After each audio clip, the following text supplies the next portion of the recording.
És l'hora de l'esplai. I mentre uns xiquets prefereixen jugar amb la pilota,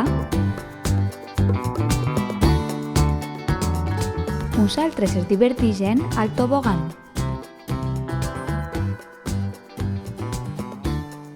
Maria sembla trista. Se li ha volat el catxirulo. Però segur que s'oblida quan puja al gronxador. Un moment, ho veieu vosaltres també? Encara queda un grupet que ha decidit jugar en rogle. Sona el rellotge, és hora de tornar a classe.